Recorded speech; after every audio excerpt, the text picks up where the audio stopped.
Hello and welcome to God in Film, the podcast where a Christian and an atheist dive into the best that cinema has to offer and see if we can find any parallels with the gospel or any other Bible stories. I am Become Death, Giles Goff. And I am Destroyer of Worlds, Natalie Minaker.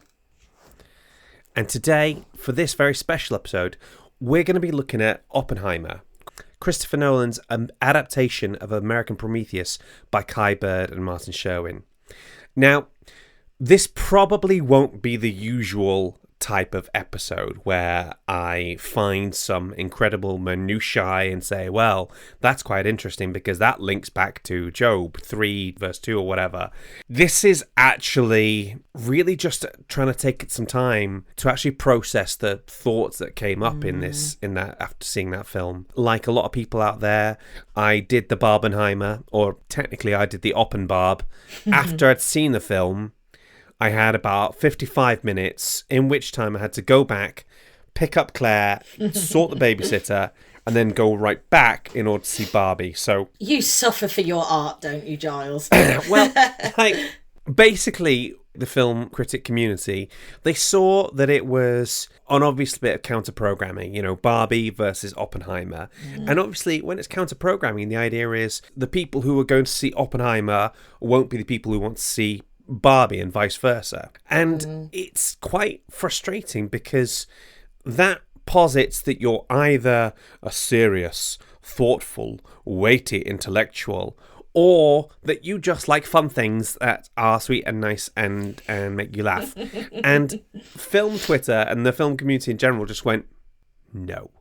We're going to see both because screw you. That's why. I did hear that Warner Brothers distributes Barbie and Universal distributed Oppenheimer. And obviously Warner Brothers used to do all of Chris Nolan's films, so all the Dark Knights. And basically Nolan had a massive falling out with the Warner Brothers over there. At one point they decided they were going to put like everything on their HBO Max streaming system. So he had a big fallout with them over like the release window. So there is some people out there that suggest that Warner Brothers counter-program Barbie just to mess with him, but I don't know how much truth there is to that, but I find it interesting. Anyway, we are not going to be talking about Barbie today. Well, I was just going to ask, is there any plan to do a Barbie episode? Because I actually think there are, depths to be mined there. Yeah.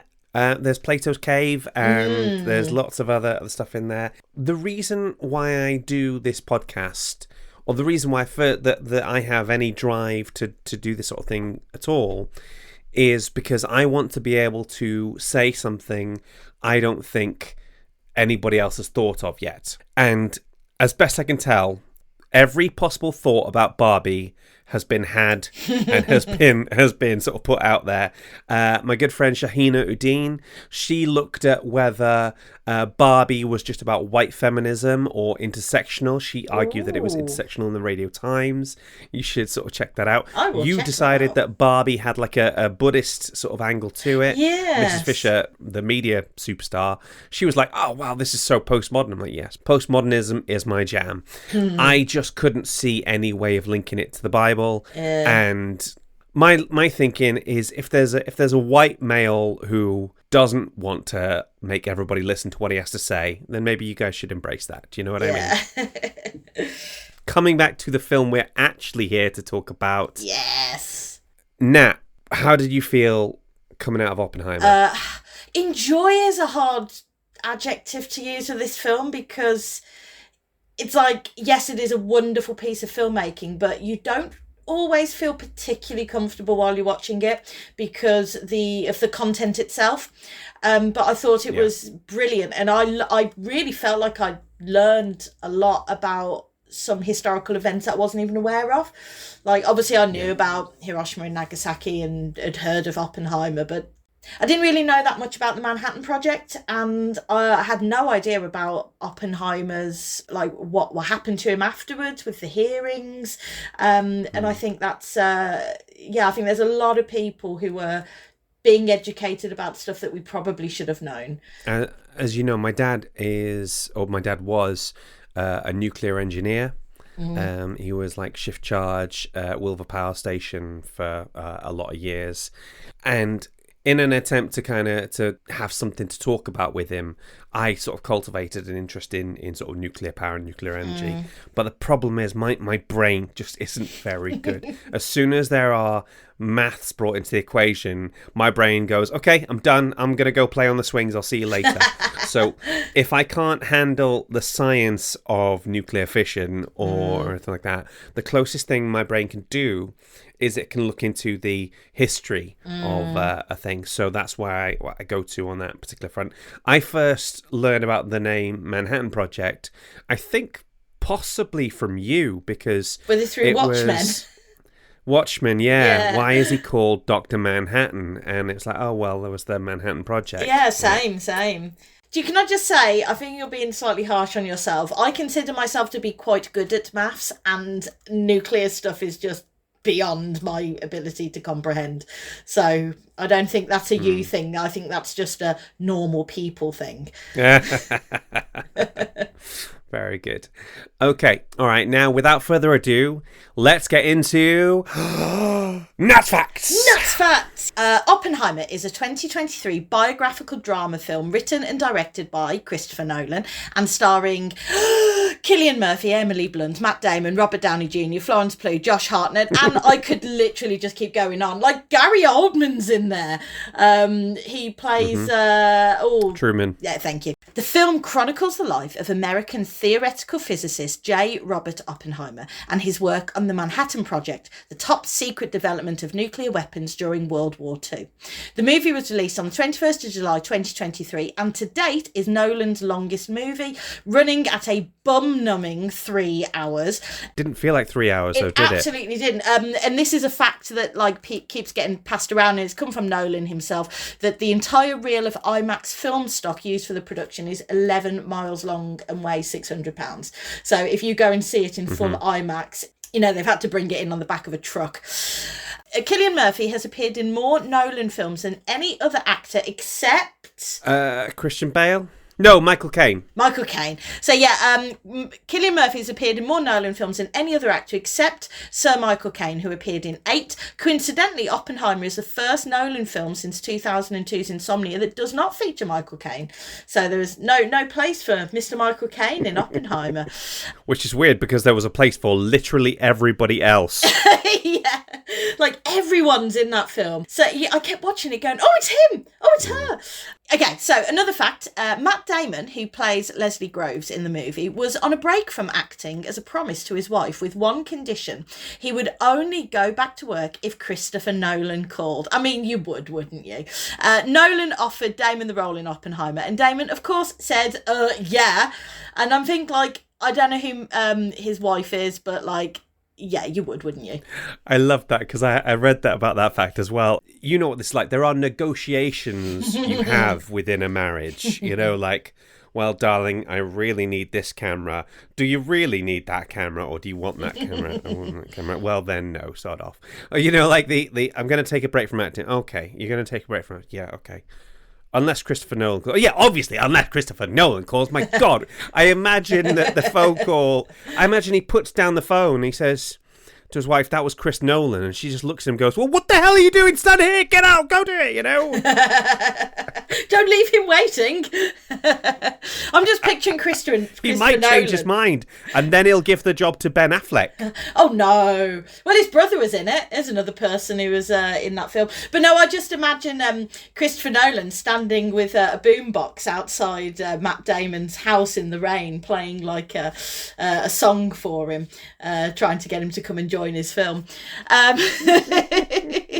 The movie ends with Oppenheimer's security clearance being revoked after a series of security hearings. And you can't hear me, but I'm putting up air quotes there because it was a kangaroo court, wasn't it? However, on December 16th, 2022, J. Robert Oppenheimer's security clearance was posthumously reinstated by the US Department of Energy, almost 70 years after it was first revoked by its predecessor, the Atomic Energy Commission, in acknowledgement of the mistakes made by that commission. I mean, better late than never. Dude was dead at that point, but... I love it when you just get some kind of acknowledgement from an official body, like, yeah, we screwed that up, because it's not really about Oppenheimer at that point. It's about his sort of like grandkids and his sort of family. Do you know what I mean? And it's the same sort of thing that the British government did with Alan Turing. He's kind of been rediscovered as a national hero that he always should have been. This was really interesting. I feel like I need to watch the film again and pay attention to this. But the score for the film doesn't include any drums, as Christopher Nolan and composer Ludwig Göransson, I do apologise if I've mispronounced his name there, felt that using a sound typically associated with the military would be inauthentic to musically capture the character of J. Robert Oppenheimer. I found that really interesting, because we often think of war films in drums, and it is a war film, but at the same time it's not. So there we go, those are all my facts. Fantastic, thank you, Natalie. Now we've got a guest who...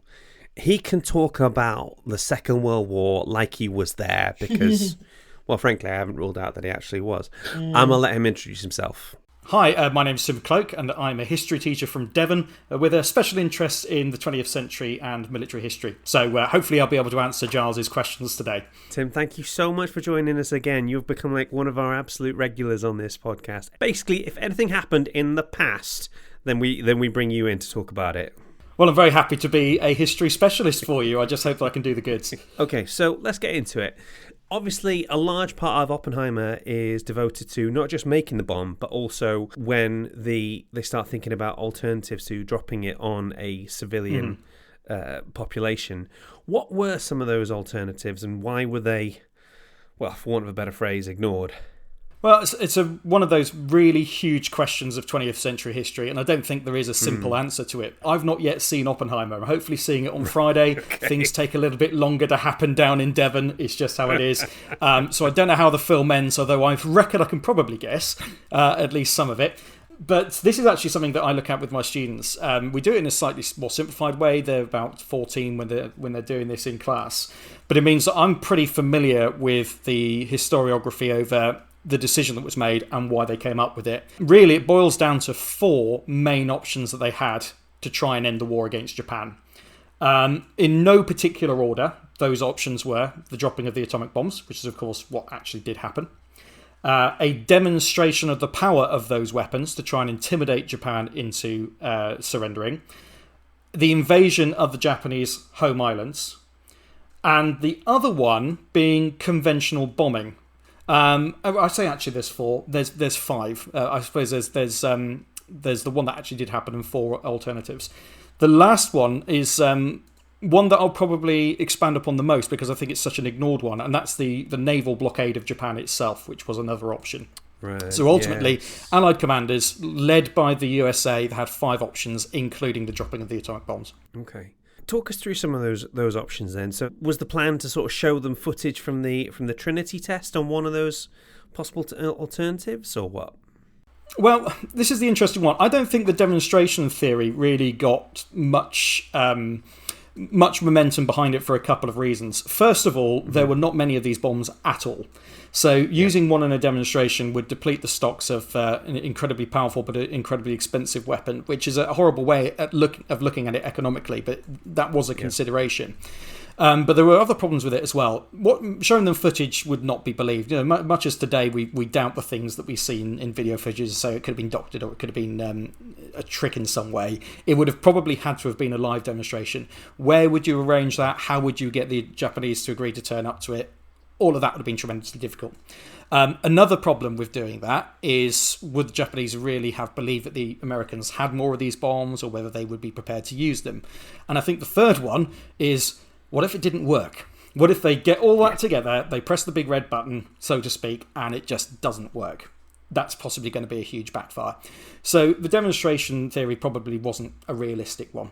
Right, okay. And then obviously there's the naval blockade, which you were saying is the one that often gets the least amount of press, for want of a better phrase. Yeah. Well, the naval blockade is an interesting one because in this country, so in the United Kingdom, we're really familiar with the idea that Nazi Germany tried to starve Britain into surrender using submarines and U-boats. The Battle at the Atlantic, the sinking of merchant shipping, massive part of the war. Churchill famously said it was the only thing that scared him in the war, and with good reason. Could well have lost Britain the war if that hadn't been sorted out.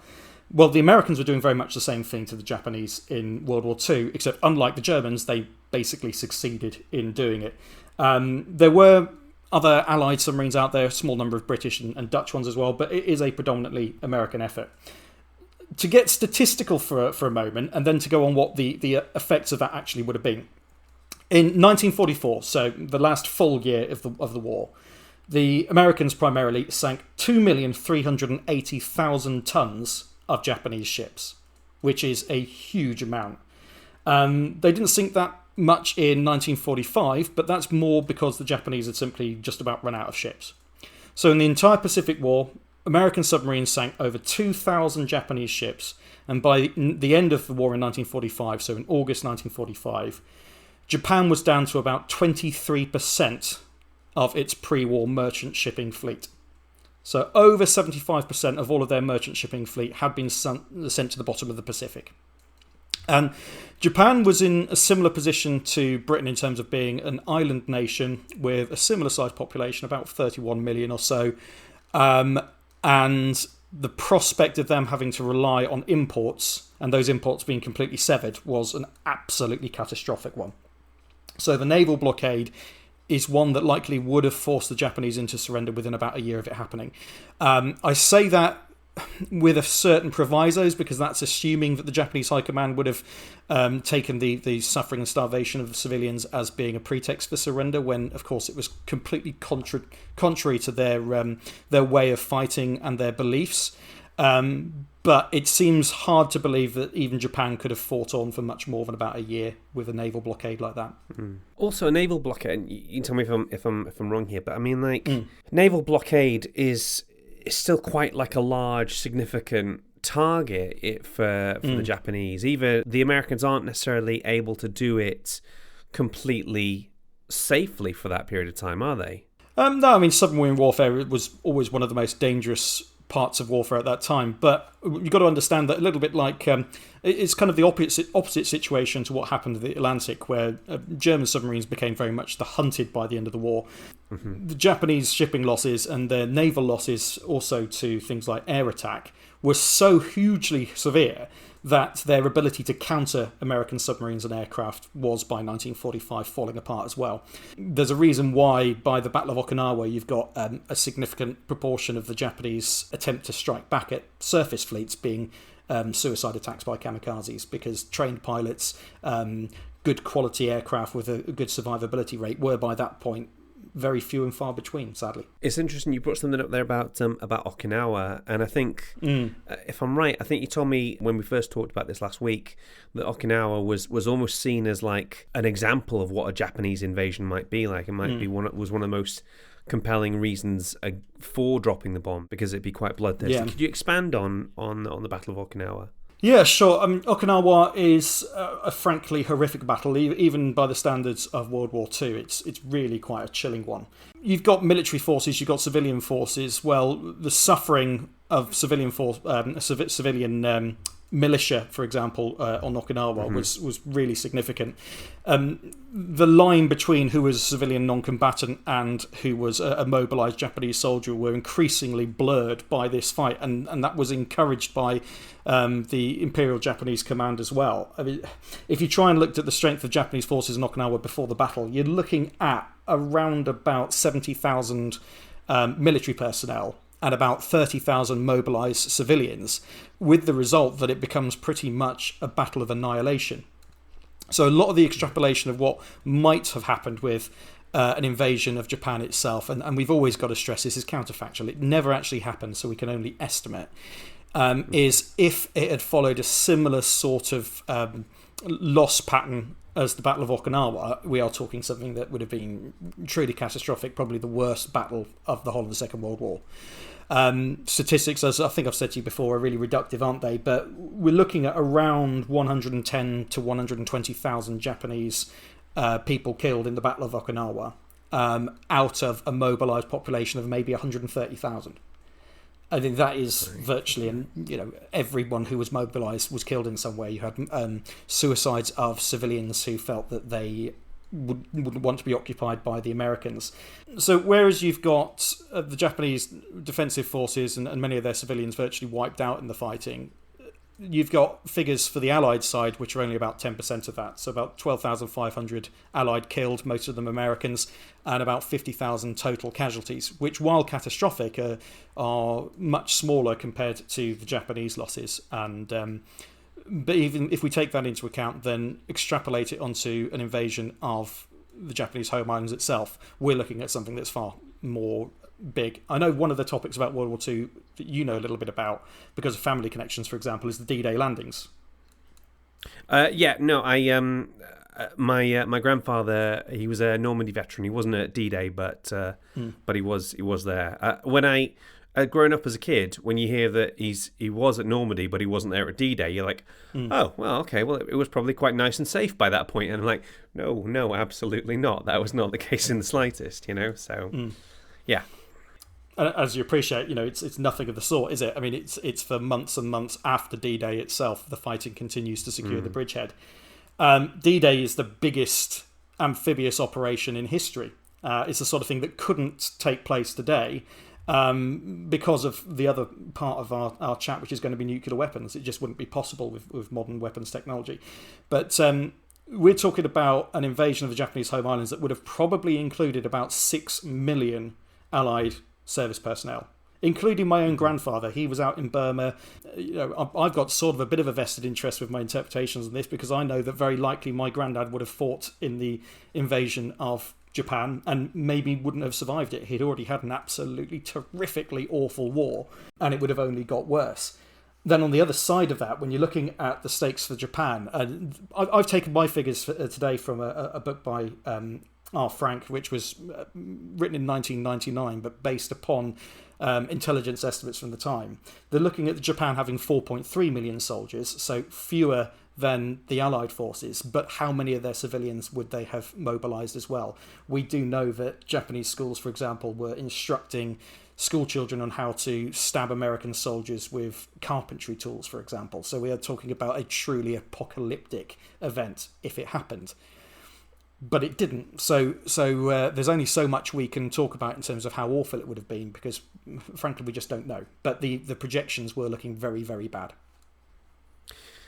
So coming back to actually dropping the bomb, we're gonna later on in the episode, we're gonna be sort of looking at the ethical questions of that, and by the sounds of it, this is the sort of thing you tackle with young minds every single year. So how do you approach this question, and what are some of the common conclusions that some of your students come to with it?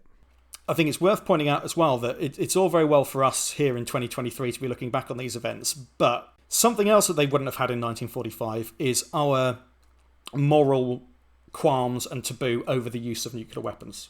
They'd never been used before. Their effects were only partially understood. For example, radioactive fallout, the effects of radiation were beginning to be understood, but it wouldn't really be known until they were very tragically, of course, used in action. And the other thing that's rather uncomfortable to think of is that Hiroshima and Nagasaki were both cities filled with civilians, both cities that were absolutely devastated by these bombs, but they were not the first cities devastated by bombing in the Second World War.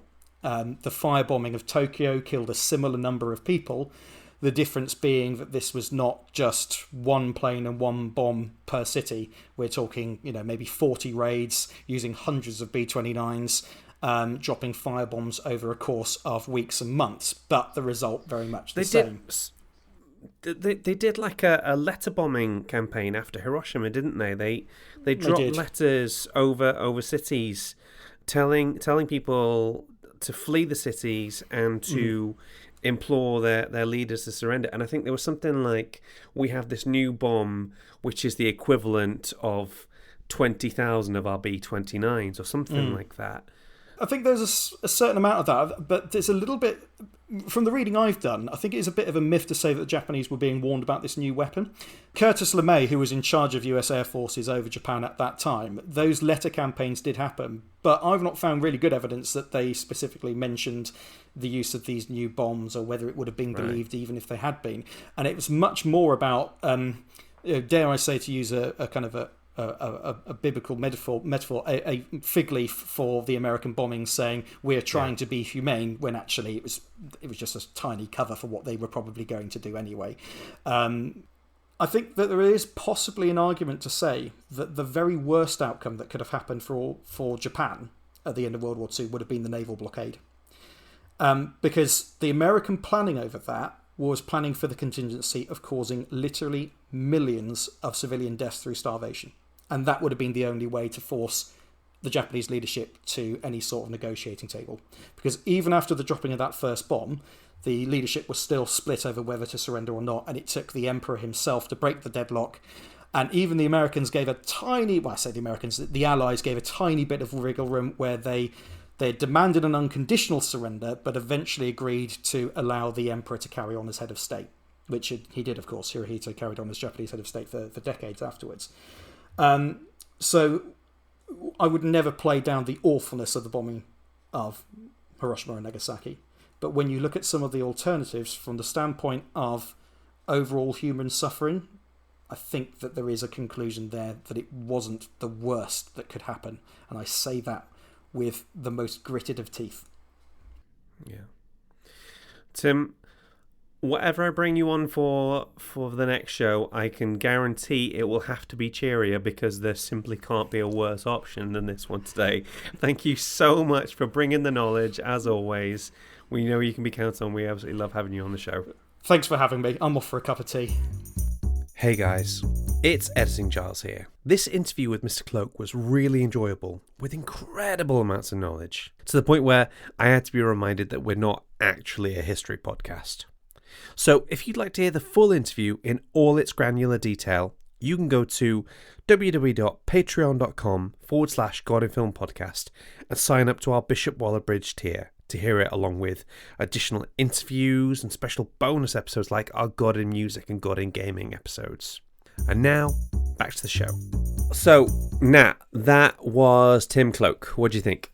As always, I just feel so envious that I'm not one of his students, because he sounds like he's must be such a good history teacher. He is one of those kind of smart people who makes you feel more intelligent just talking to him. I think that's a really special skill, and I really love that about him.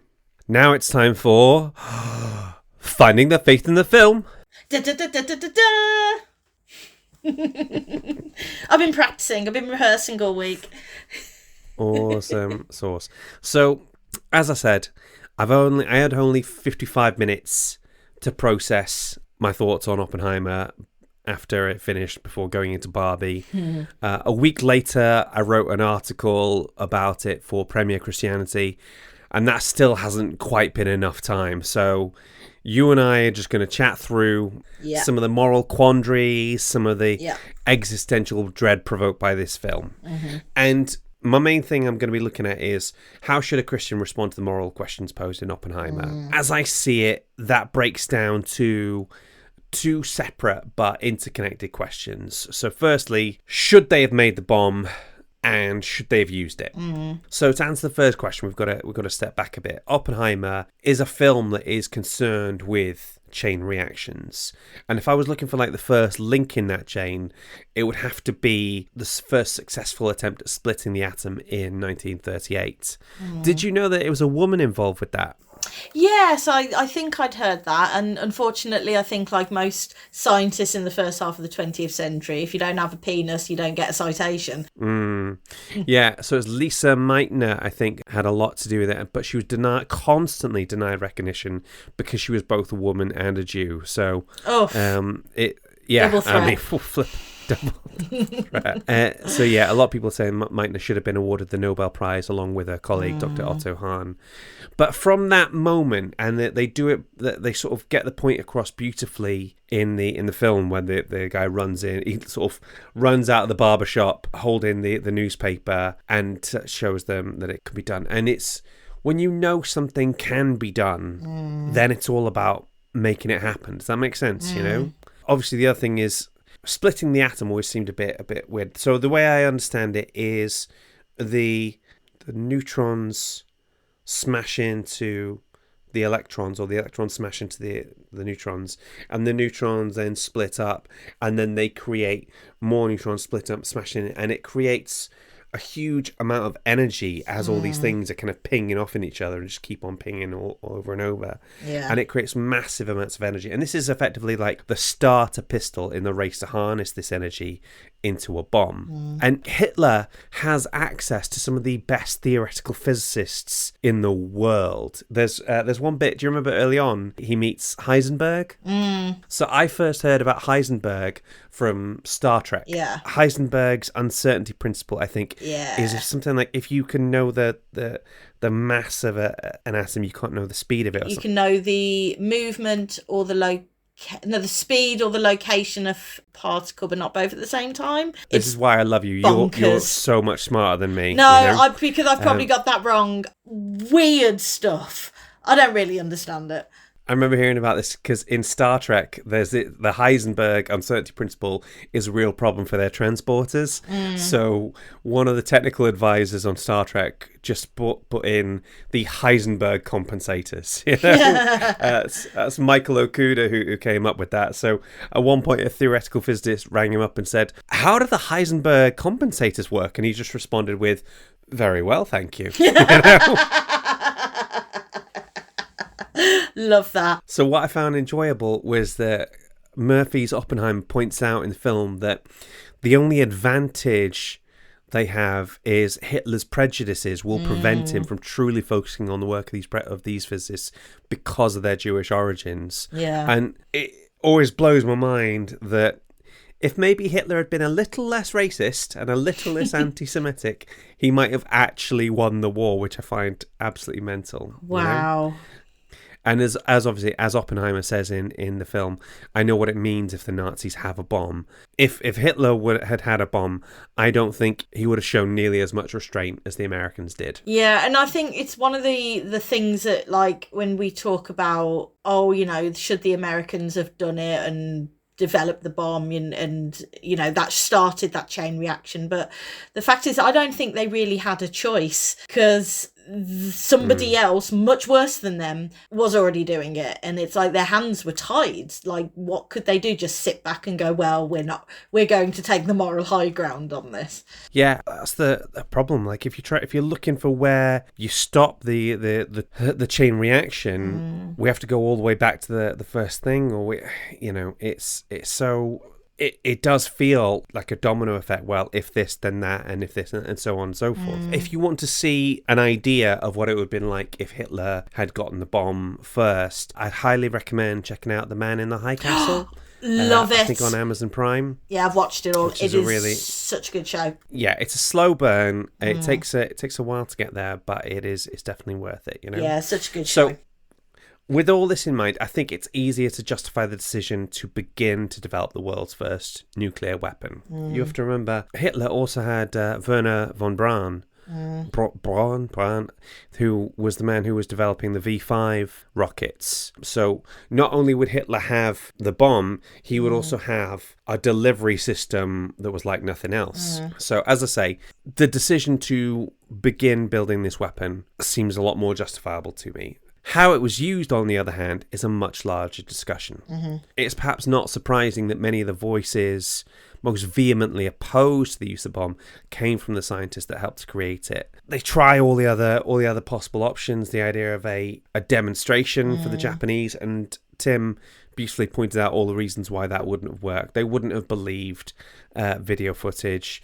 It would have been impossible to sort of get them to sort of come in, sit down, have a cup of tea, watch a massive bomb go off, and then go, if you don't surrender, we're going to use this on you. Because I was interested at one point about whether the belief that the Japanese wouldn't surrender, how much of that was kind of just Americans needing to feel like they're not responsible. But the more I looked into it, the more I saw that was very much the thing. Like, that you have to be completely loyal to the emperor, and you absolutely can't surrender under any circumstances. They literally just wouldn't stop. And counterfactualism is basically the kind of the guesswork of historical stuff, isn't it? So regardless of what might have happened, what did happen was that on the 6th of August 1945 at 8:15 a.m. local time, little boy was dropped over the city of Hiroshima, and 80,000 people killed either instantly or shortly afterwards. And in the 4 months that followed, between 90,000 and 166,000 people were killed. The city of Hiroshima estimates that 237,000 people were killed directly or indirectly by the bomb. Now, numbers don't mean anything when put to you like this. It becomes so large that it stops meaning having any kind of impact. So what I like to do when I think about these things is I think about where is your hometown? Google the population of it, and then start to measure it in that sort of sense. So obviously, I'm from Bangor originally.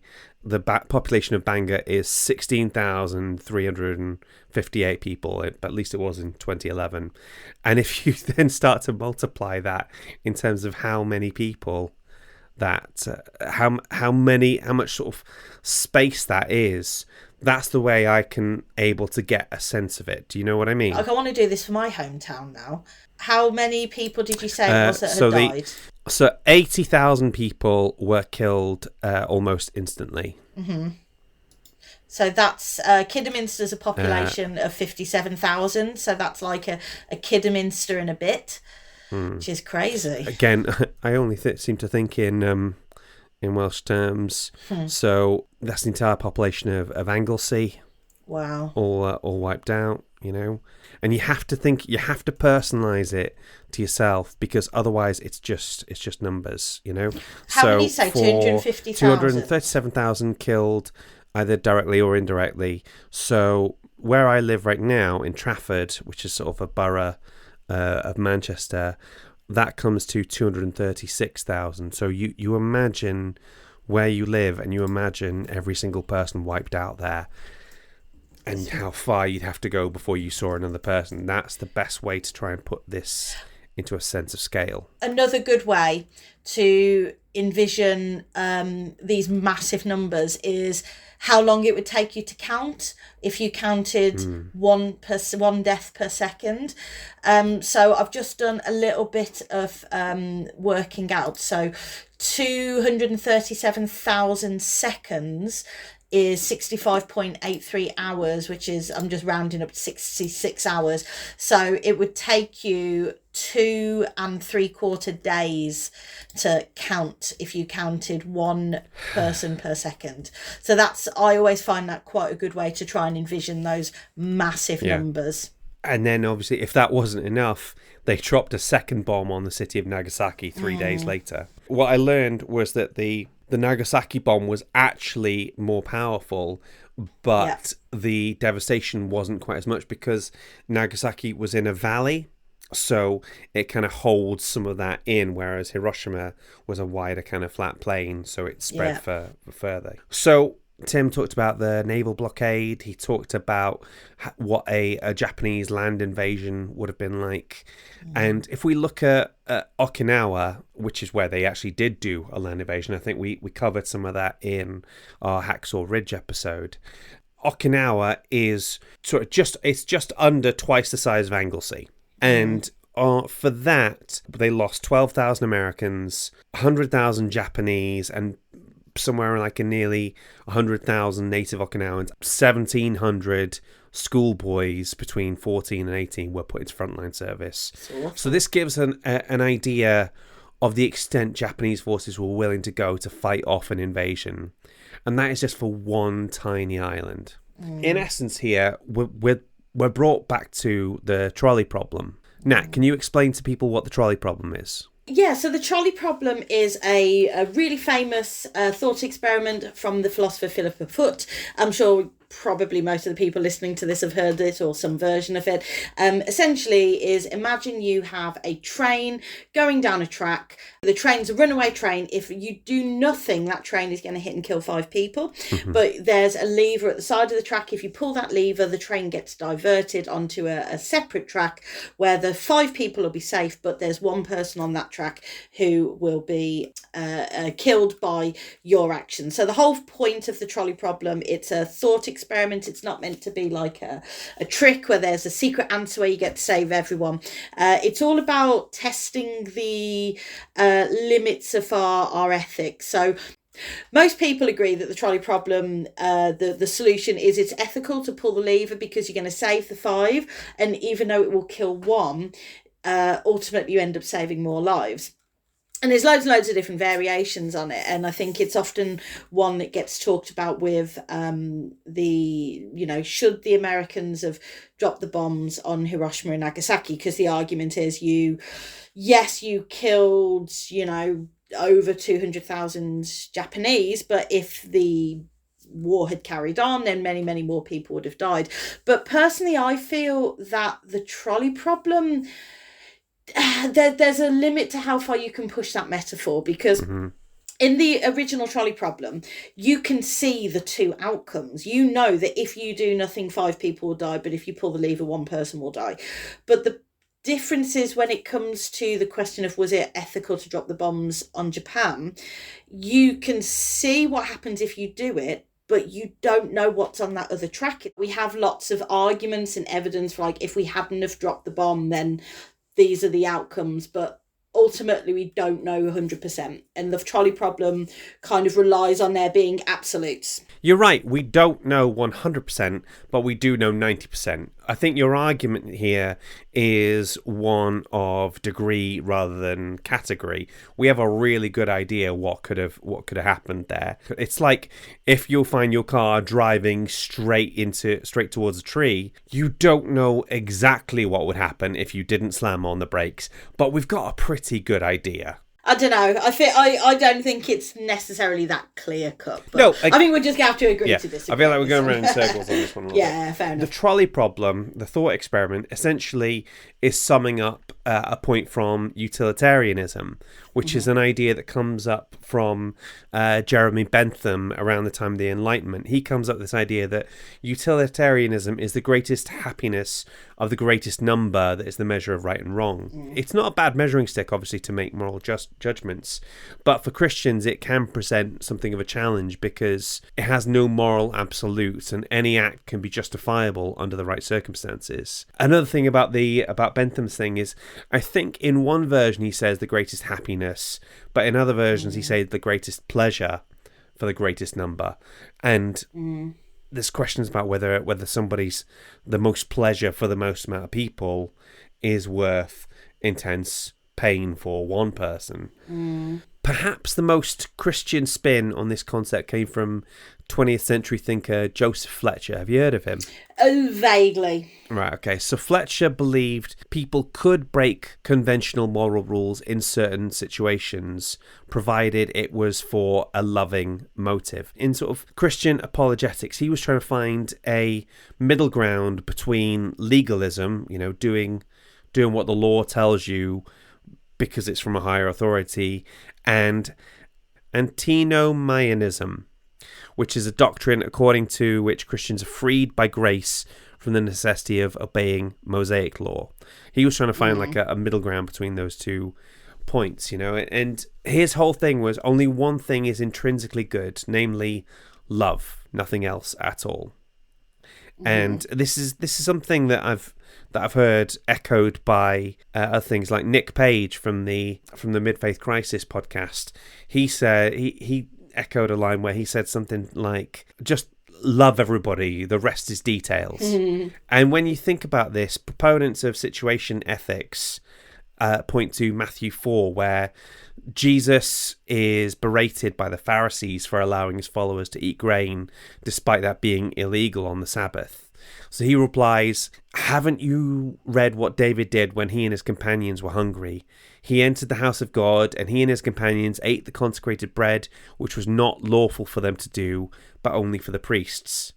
That's Matthew 12, verses 3 to 4, and that's illustrated beautifully in season 2 of The Chosen, if you get a chance to see that. So Jesus is breaking a law, and when he's picked up on it, he said, okay, look, King David, the guy you lot all think is great, and I think is great, everybody here thinks King David's great, he broke the law as well under extreme circumstances. And also, Jesus healed people on the Sabbath, and that was considered to be doing work on the Sabbath and not resting. So Jesus is plainly flouting what these people would have seen as irrefutable laws. So all that said, it's still incredibly hard to think of dropping the bomb as an act of love, and this is one example that stretches situation ethics to breaking point. Are you aware of the distinction between act and rule utilitarianism? I had heard this distinction. I think act utilitarianism was the one I'd heard of. Do you want to break it down for us? Yeah, so basically, like, somebody described it as it's when STEM people try to do philosophy. The idea that you can basically make a mathematical equation out of ethics. And utilitarianism, it's often, like you said, the greatest good for the greatest number, the greatest happiness for the greatest number. There's actually quite a lot more to it. Like that's like the headline. It's all about increasing the overall good in the world, and that is looking at like long-term good is better than short-term good, and good for many people better than good for one, and stuff like that. But there is the problem that you do end up with, like you said, justifying unethical things because that's what will create the greatest good. I don't know if I've ever done this the version of the trolley problem, which is it's instead of it being a runaway train, it's a doctor and organ transplants. I think I might mention this. So essentially, would it be okay to kill one healthy person, harvest their organs and save the lives of 5 people? Most people would say, no, that is very, very wrong. But then when you say, however, you said you would pull the lever and kill one person to save 5, why is there a difference there? And that is where like act utilitarianism falls apart, because act utilitarianism is taking each situation on a case-by-case basis.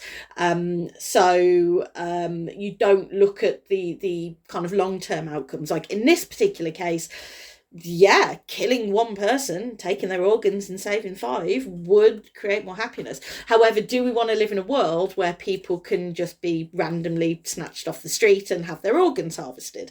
And so what you have is rule utilitarianism, which is we should follow rules which, if everyone followed them, would then increase the overall happiness. I think when it comes to like talking about whether it was ethical to drop the bombs on Japan, I think utilitarianism kind of, a lot of the time when making decisions in utilitarianism, you're looking at, well, what have I done in the past and what has worked? Obviously, like, particularly with rule utilitarianism, it's like, well, I know what when this thing happened before, it produced this amount of happiness. But obviously this was the first time this had ever been done. And I think we come to a point where the philosophy only gets you so far. Yeah. And I think to make these kind of decisions, you have to be deliberately stupid, or you have to be deliberately blinkered. Truman found this decision easier to make because he decided to only count American lives on this point. There's the one bit you remember in the film where they are trying to make a decision about which city to go to, and the Secretary of State says, let's rule out Kyoto. My wife and I went there to that city on honeymoon. It was lovely. And it's a stupid reason. It's a daft reason, but there's only stupid decisions left to make by that point. Do you know what I mean? Yeah. There's a part of me, however much I would like to embrace utilitarianism, and I do that in some aspects, there's a part of me that has that Kantian thing in the back of my head, the idea that there being like absolute moral rights and moral wrongs. So whilst I can recognise the utility and the reasons for dropping the bomb, I wouldn't have wanted to be the one to do it, you know? One thing I think that theists have on some level is that I expect to at some point stand before God and have to justify my actions effectively, you know? And I'm not talking about like, you know, oh, I sinned here, I made a mistake and I repented for it, because God is fine with that. God's like, okay, fine. But what about if it's something where you'd say, yes, I did that and I would do it again in the same situation? And that's sometimes in the past when I've been talking to Phil about like legalism versus utilitarianism, when presented in that sort of form, we've tend to go for utilitarianism. But I think before you even think of a philosophy, you have to work out what your underlying principles are that will help you make those decisions. Love doesn't seem to me like a bad one to start with, but Joseph Fletcher, who comes up with situation ethics, which is like a Christian spin on act utilitarianism, also was able to justify eugenics. As far as he was concerned, a person who had Down syndrome didn't have a life worth living at all. But then again, if you were asking people about whether they were pro-life or pro-choice, most of the sort of pro-choice people would come back to some form of utilitarianism, that aborting this fetus is the part of the greater good for the greatest number of people. So there is no easy way to shake this down.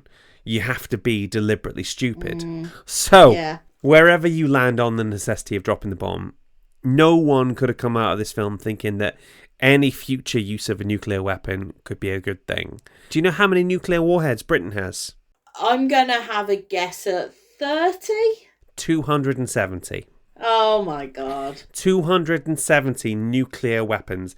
And the only good news I could find about this was that that's actually quite low compared to what they used to have. Back in the 70s, they had 540. So broadly speaking, the scale of sort of denuclearization has gone down over time. I tell you what is quite terrifying is when you look at the scale of the weapons that we have these days compared to what happened at Hiroshima and Nagasaki.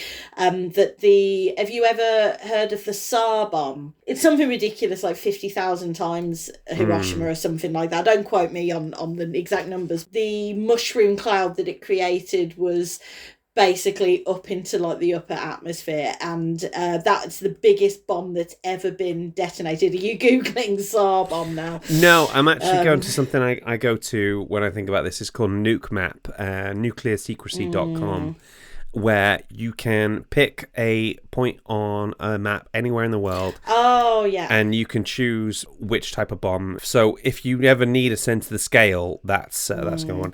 I think we can agree that Oppenheimer is Nolan's most overtly political film to date. And the last scene where there's a conversation between Einstein and Oppenheimer, he says about when we were talking about was that had we started a chain reaction that could destroy the entire world? And he says, I believe we did. The best I can always think about that is like, I hope they're wrong. I think the campaign for nuclear disarmament could have like little stands next to in the cinema foyers as you come out, because I think this is possibly one of the best sort of adverts for it. Okay, that wraps up our episode, our Finding the Faith in the Film. That wraps up our episode. Now, have you had something within driving distance of a good time? I have had a time. Time has had. Fantastic. Okay, listeners, if you have been and if you've made it this far, well done. Thank you so much. And we'll see you next time. Bye. Bye. God in Film is hosted and created by Giles Goff. That's me. Mixing and editing by Giles. Our logo was designed by Julie Walsh. And our theme tune was composed by Rick Lee. Waffle editing by Julia Hall. God in Film is a Dask production. Please rate and review. Unless it's a 1-star, in which case Assemble a team of the best writers in the country. Set up a base of operations somewhere remote. Remember, if they're not allowed to bring their families with them, you'll never get the finest minds to join you. Then, working day and night, craft a negative review that is so explosive, so scathing that it will have to be treated for third-degree burns and radiation sickness. Good luck.